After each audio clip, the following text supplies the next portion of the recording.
Welcome to NextGear's track series. Today, we'll be covering a day I've been building up for 3 years now, the day I bring my new M3 to the track. Now today's event is with RevMatch track days at Blackhawk Farms Raceway.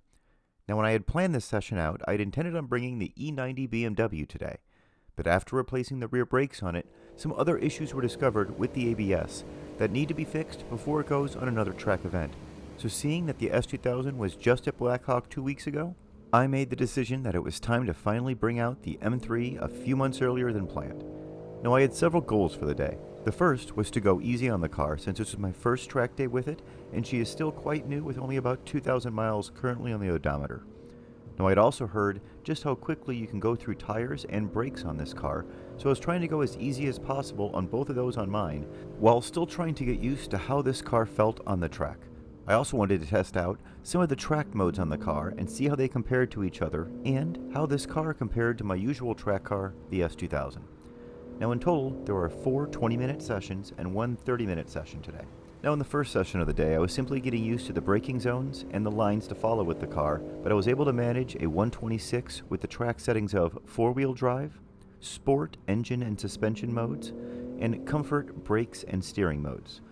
This equaled the fastest time my S2000 was able to achieve from 2 weeks ago, so it definitely felt like a good starting point. Now in the second session of the day, I pushed it a bit more and changed to Sport Plus engine and suspension modes, and Sport, brake, and steering modes.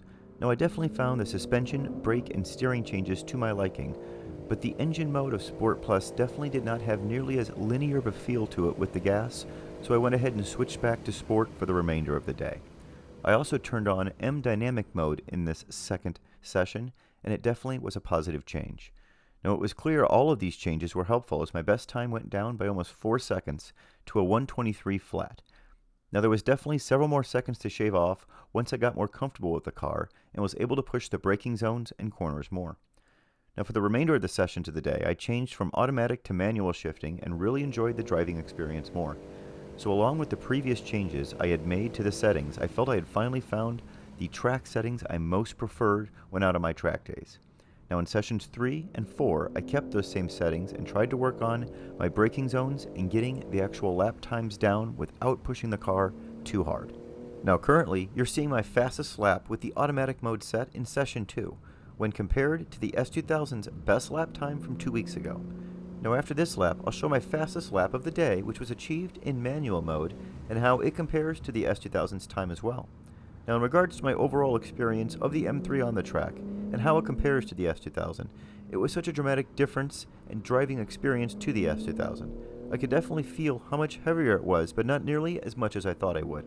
The handling and grip was incredible, and I went through each corner at roughly the same speed as the S2000, even though I wasn't pushing nearly as hard as I do with the S2000. So it's clear as I get more comfortable with the M3 that I will be able to go through the corners faster than I do than the S2000's current form, and then of course in the straights it's not even a comparison. So overall, the M3 is going to be the more capable track car, but with all this being said, the S2000 is definitely the more raw driving experience, and I'm excited to add things like aero to keep it enjoyable and trying to keep up with the M3 in years to come.